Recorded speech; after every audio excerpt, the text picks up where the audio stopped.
Hey everybody, Kim's Tectonic, and we're working on a Whirlpool dehumidifier. Another left for dead, roadside dead. So anyways, plugging her in, turning her on, got it on low speed, start turning up the control.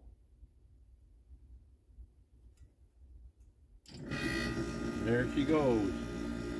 Well, the compressor runs. Oh, that ain't no good. There's no fan. Runs like that long enough, it'll just ice up. Might as well pitch it to the road, right? That's where you're wrong. Let's check it out.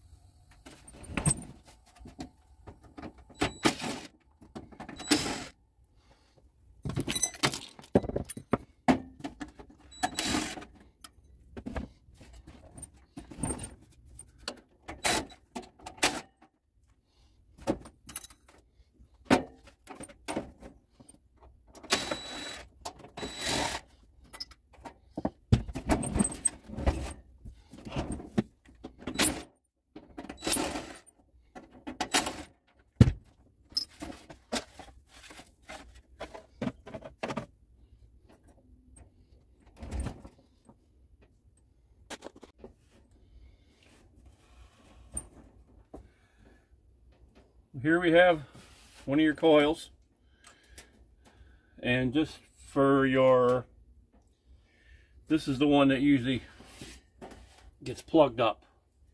People throw them out because this will get plugged up and nobody will take them apart and clean them. You can rinse them out with a hose, wipe them off with a soft bristle brush.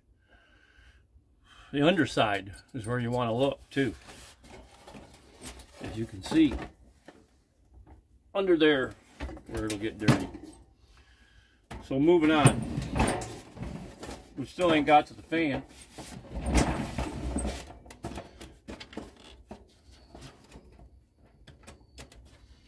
Probably want to pop this knob off.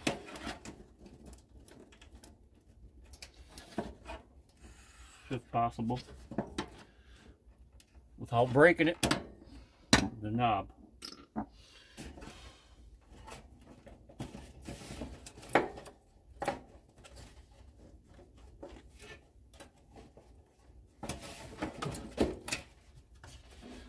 A little hook latch. So we're just going to flip this up. There you go. The fan is a little stiff, and if there's any stiffness to it at all, it won't start on its own because it doesn't have very much power to get started. It needs to be well lubricated, and on this particular one there's no oilers. So in order to oil this motor, you almost just have to put it on the shaft. Sometimes I've drilled a hole in the back bearing, enough just to break through the metal and stick some oil in there. And that should oil your motor. Now I've tilted this so you can get a look at the motor. And when I first tried to move this fan in here, if you can see it, it was stiff. It's moving kind of free now, but so it don't happen again, I got one of these zoom spout oilers, put it on the shaft. It goes down into the motor on the shaft end.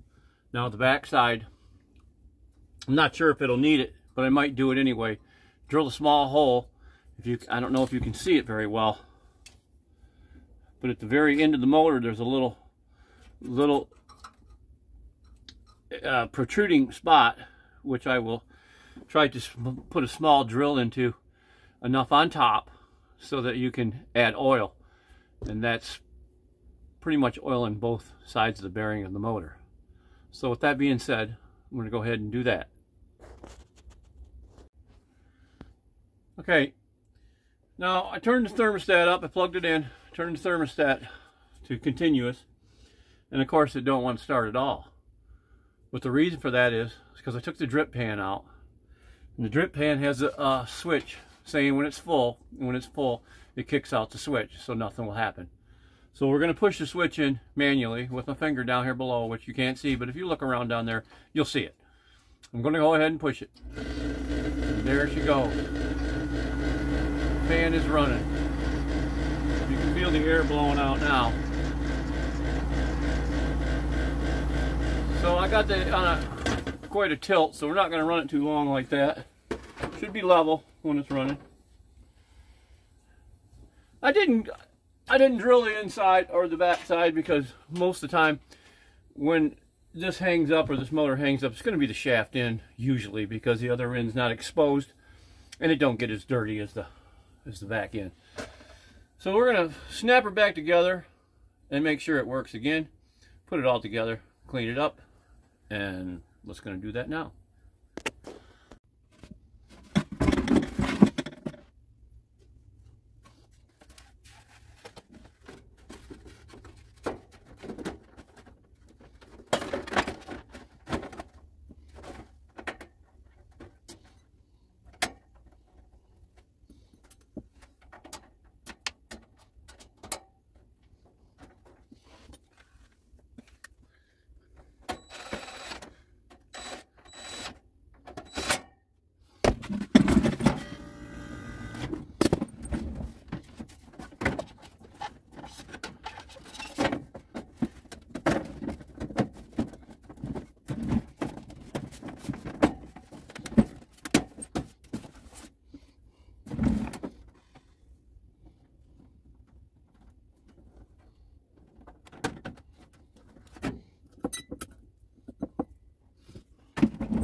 So there you have it.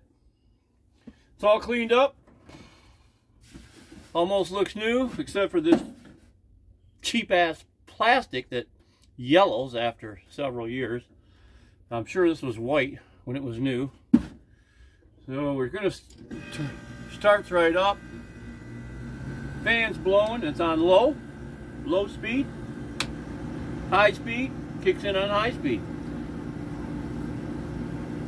Instead of waiting around for it to drip or fill the bucket to show you that it's working fine, I can feel heat coming out of the back, so I'm pretty sure it's nothing wrong with it. So just shows you that don't throw this kind of stuff away. It's probably something simple. Just take your time to open it up and look at it. That's what I do half the time. More than 50% of the time, that's something simple. So, thumbs up, like and subscribe, man. It really helps my channel out, and I can bring you more of this stuff in the future. I'm out. Have a great day.